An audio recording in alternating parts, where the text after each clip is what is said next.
నమస్తే మేడం. ఏపీలో ఎప్పుడు ఏదో ఒక అంశం తెర మీదకి వస్తూ ఉంటుంది. దాని గురించి మనం మాట్లాడుకుంటూ ఉంటాం. గతంలో కూడా వాలంటీర్ వ్యవస్థ గురించి మనం మాట్లాడాం. మీరే మా సైనికులు, నా వాలంటీర్ వ్యవస్థ, నా సైన్యం అంటూ గతంలో కూడా ఒకసారి చెప్పున్నారు ఇదే వాలంటీర్స్ వందనం అనే కార్యక్రమంలో. అయితే ఈసారి ఇంకాస్త డోస్ పెంచినట్టుగా అనిపిస్తోంది. అసలు ఎంతవరకు కరెక్ట్ అనే ప్రశ్న ప్రజల నుంచి కూడా వినిపిస్తోంది. వాలంటీర్స్ని మీరు ప్రజల దగ్గరికి వెళ్ళండి, జరిగినటువంటి సంక్షేమ పథకాలు ఏంటి అని చెప్పి ప్రజలకు వివరించండి, యుద్ధానికి సిద్ధంకండి అని చెప్పడం ఎంతవరకు కరెక్ట్ అనే ఒక ప్రశ్న అనలిస్టుల నుంచే కాదు, సామాన్య ప్రజల నుంచి వినిపిస్తున్నటువంటి మాట. యాజ్ అనలిస్ట్గా మీ అభిప్రాయం ఏంటి? ఆశ మేడం, ముందుగా మీకు అలాగే ప్యానెల్లో ఉన్న పెద్దలకి, ఐ న్యూస్ వీక్షిస్తున్న ప్రేక్షకులకి అందరూ కూడా గుడ్ మార్నింగ్. ఇక్కడ వాలంటీర్ వ్యవస్థ, ఈ వ్యవస్థని అటు ప్రభుత్వానికి ప్రజలకు మధ్య వారధులుగా ప్రభుత్వం యొక్క సంక్షేమ పథకాలని డైరెక్ట్గా ప్రజలకు అందించడంలో ఈ వ్యవస్థని చాలా పారదర్శకంగా, అవినీతి రహితంగా ఏర్పాటు చేయడం జరిగింది. దీని విషయంలో ప్రభుత్వం యొక్క ఉద్దేశాన్ని మనం అభినందించాలి. అంతవరకు ఓకే.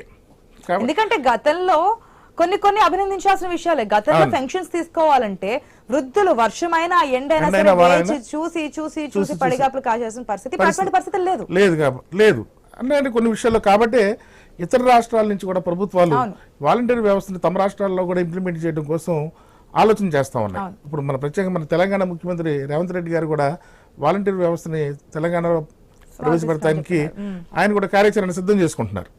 కాబట్టి వాలంటీర్ వ్యవస్థను మనందరం అభినందించాల్సిందే. కానీ ఏ ఉద్దేశంతో అయితే నిన్న ముఖ్యమంత్రి జగన్మోహన్ రెడ్డి గారు ఆ ప్రకటన అయితే చేశారో అది రాజకీయ దురుద్దేశంతో కనుక చేసినట్లయితే కనుక దాన్ని అందరూ ఖండించాల్సిన విషయం. ఎందుకంటే వాలంటీర్ వ్యవస్థను ఏర్పాటు చేయడం సదుద్దేశంగా మనం భావించినా ఆ వాలంటీర్ని రాజకీయ ప్రయోజనాల కోసం వాడుకోవాలన్న ఉద్దేశంతో కనుక నిన్న ముఖ్యమంత్రి గారు ప్రకటన చేసినట్లయితే అది నిజంగా ప్రజాస్వామ్యంలో అది చాలా స్వార్థ ప్రయోజనం ఆశించినట్టే అవుతుంది. నిస్వార్థంగా ప్రజలకు సేవలు అందించాలన్న ఉద్దేశంతో ప్రభుత్వం ప్రవేశపెట్టిన వాలంటీర్ వ్యవస్థని తన రాజకీయ స్వప్రయోజనాల కోసం ఈరోజు ఎన్నికల్లో వాడుకోవాలని చూడటంగా తనే ఉద్దేశంతో ఆ ప్రకటన చేసినట్లయితే ఇది చాలా తప్పు వ్యాఖ్యగా మనం భావించాలి. ఎందుకంటే ప్రజల సొమ్ముతో ట్రెజరీ ద్వారా ఈరోజు వాలంటీర్లకి జీతాలు అందించడం జరుగుతూ ఉంది. అంటే ఇది ప్రజల సొమ్ము.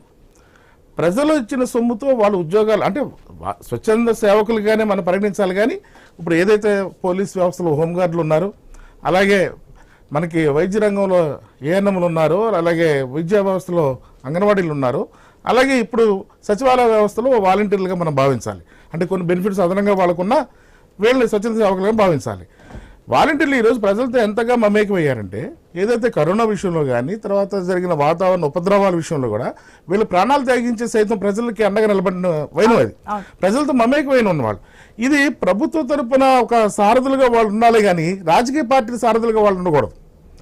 రేపొద్దున ఏ ప్రభుత్వం వచ్చినా ఈ వాలంటీర్ వ్యవస్థను కంటిన్యూ చేసే విధంగా ఉండాలి.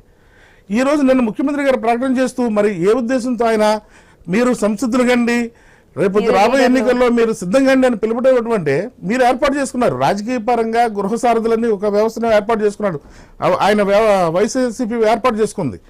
ఇదే వాలంటీర్ వ్యవస్థకి సమాంతరంగా గృహ సారథులను ఏర్పాటు చేసుకున్నారు. వాళ్ళకి పిలుపునివ్వండి సంసిద్ధులు కమ్మని, వాళ్ళకి పిలుపునివ్వండి సిద్ధంగా కమ్మని. కానీ వాలంటీర్లు ఇవ్వడం తప్పు కదా. వాలంటీర్ వ్యవస్థ అనేది కంటిన్యూ వ్యవస్థ. ఏ ప్రభుత్వం వచ్చినా ఈ వాలంటీర్ వ్యవస్థని కొనసాగించాలి, వాళ్ళ సేవలు అందుకో విధంగా ఉండాలి. ఖచ్చితంగా ఇది ప్రజాస్వామ్యవాదులందరూ కూడా ముఖ్యమంత్రి నిజంగా ఆ ఉద్దేశంతో అనకుండా ఉండాలనే భావించాలి. ఒకవేళ రాజకీయ కోణంలో కనుక ఆయన కనుక ఆ ప్రకటన చేస్తుంటే ఇది అందరూ తీవ్రంగా ఖండించాల్సిన విషయం. వాలంటీర్ సేవల్ని ప్రజాస్వామ్యయుతంగా స్వచ్ఛంద సేవకులుగా వాళ్ళని మనం గౌరవించాలి, వాళ్ళని మనం అభినందించాల్సిన విషయమే. కానీ రాజకీయ కార్యకర్తలుగా మాత్రం మనం వాలంటీర్లను చూడకూడదు.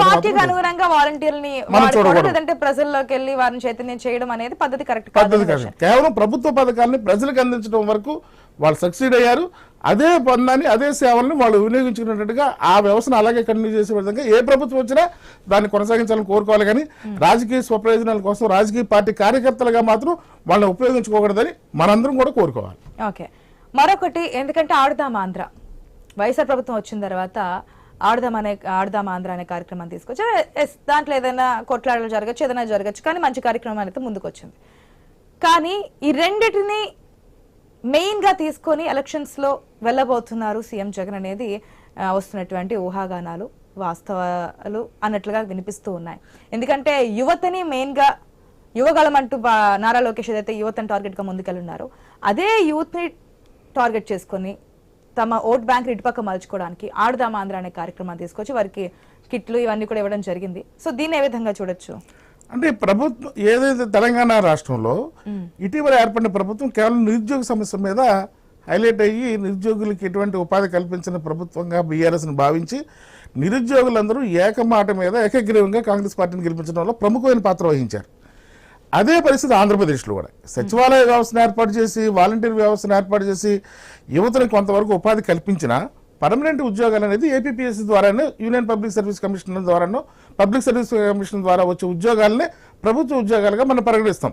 అది గ్రూప్ 1 కావచ్చు, గ్రూప్ 2 కావచ్చు, గ్రూప్ 3 కావచ్చు, గ్రూప్ 4 కావచ్చు. కానీ ఈ సంబంధించిన ఏ నోటిఫికేషన్ కేవలం మీకు డిఎస్సి నోటిఫికేషన్ కూడా రాకపోవటం, పోలీసు రిక్రూట్మెంట్ జరగకపోవటం, ఏదైతే ఈ పబ్లిక్ సర్వీస్ కమిషన్ ద్వారా జరిగే ఆ రిక్రూట్మెంట్ జరగకపోవటం ఇవన్నీ కూడా ఈ 5 ఏళ్లలో జరిగినాయి. కాబట్టి నిరుద్యోగ యువత ఉపాధి లేకపోవడం వల్ల గ్రామీణ ప్రాంతాల్లో వాళ్ళు ఏ రకంగా ప్రభుత్వానికి వ్యతిరేకంగా ఉన్నారనేది మనకు అర్థమవుతా ఉంది.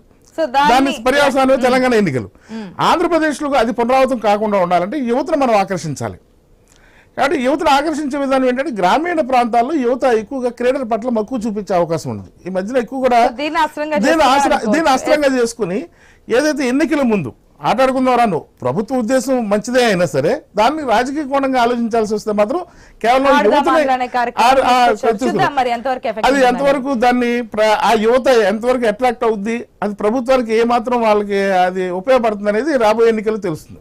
రాజశేఖర్ గారు ఒక నిమిషం అనలిస్ట్ గా అభిప్రాయం తెలియజేశారు. మరి పొలిటికల్ లీడర్స్ యొక్క కామెంట్స్ కూడా చూద్దాం. దానికంటే ముందు న్యూస్ అజెండాలో మరొక షార్ట్ బ్రేక్ తీసుకుందాం.